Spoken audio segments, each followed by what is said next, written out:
Okay, welcome back to the deep dive. We are jumping right in today looking at Alpha Brain. You've probably heard of it, the nootropic supplement that makes some pretty high-octane claims. Sharper focus, better memory, getting into that, flow state. And yeah, the marketing definitely plays up this idea that it'll make your brain go full Joe Rogan. Yeah, that's the line they use, isn't it? Great marketing, for sure.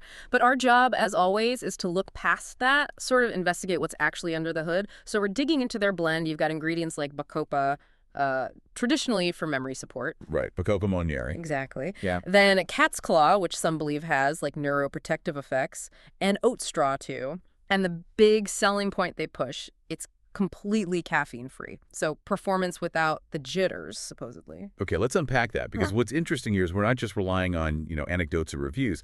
We actually found a published clinical study. Pretty legit source, right? Yeah. Boston Center for Memory. That's right. And it's key to this whole thing. They took 63 healthy adults, gave them either Alpha Brain or placebo for 6 weeks. 6 weeks. Okay. So what do they find? Well, this is where it starts getting a bit complex. They did find statistically significant improvements, but only in 2 very specific areas compared to the placebo group. The first was something called delayed verbal recall. Delayed verbal recall, so like remembering a list of words later on. Essentially, yeah. How well your short-term memory holds on to information and lets you pull it back out after a delay. And the second area was executive function. Executive function always sounds so formal. Yeah. Like the brain CEO. Or air traffic control, maybe. And traffic control is a great analogy, actually. Yeah, it's managing things like planning, multitasking, making decisions, keeping yourself in check. So yeah, improvements there are meaningful. Definitely meaningful. They are, but, and this is a really crucial but, the researchers themselves added a big caveat. They explicitly stated that while the results were significant, the study needs to be replicated independently. Before we can draw really firm conclusions about how effective it truly is. Ah, okay, so the scientists are saying, hold on, not so fast. Exactly. Which, that makes a lot of sense when you look at the user experiences we found. Yeah. Because they are just all over the map, completely inconsistent. You get these extremes, right? Some people saying their vocabulary turned into a machine gun, just laser focus. And then others who took it like clockwork for a whole month, 30 days, and felt nothing. Absolutely zero effect. And that huge difference, that variance, it points straight at, well, 2 main technical issues for anyone thinking of trying it. Yeah. First, it's the classic proprietary blend problem. They don't tell you how much of each ingredient is in there. Precisely. So you, the consumer, you can't compare the dose in the pill to what actual scientific studies show is effective for Bacopa or cat's claw or whatever. You're basically buying a black box. You don't know what you're truly getting dose-wise. Which could explain why the reactions are so varied and sometimes pretty bad. It likely contributes, yeah. And that leads to the second issue, the adverse reactions.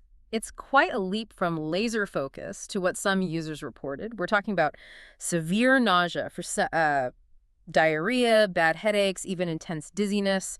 Some people mention frequent eye twitches, too. Wow, okay. Yeah. That's not just mild discomfort. That sounds like a serious systemic reaction for some people. It really does. And when you put it all together, this wild swing from, amazing focus for one person to, as one source put it, mild digestive chaos, or worse for another, it strongly suggests this supplement might only really work or even be tolerated well by very specific individual brain chemistries. It's definitely not a one-size-fits-all solution. So, okay, let's boil this down. What's the verdict for someone listening thinking about this? It sounds like, well, there's some research backing specific improvements, but it's definitely not the universal brain upgrade the marketing kind of implies. Not at all. The absolute key takeaway here is individual variability. How you might react could be completely different from someone else. Right.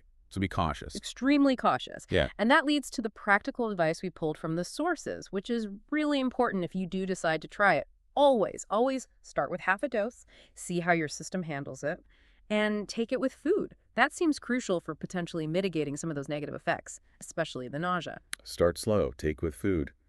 Got it. So it leaves you thinking, doesn't it?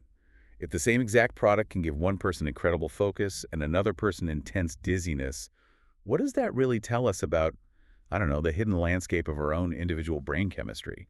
And maybe how realistic it is to expect universal results from supplements like these. Yeah. Are we chasing something universal with tools that are fundamentally, well, custom fit, whether we realize it or not? Something to mull over. We'll be back with another deep dive soon.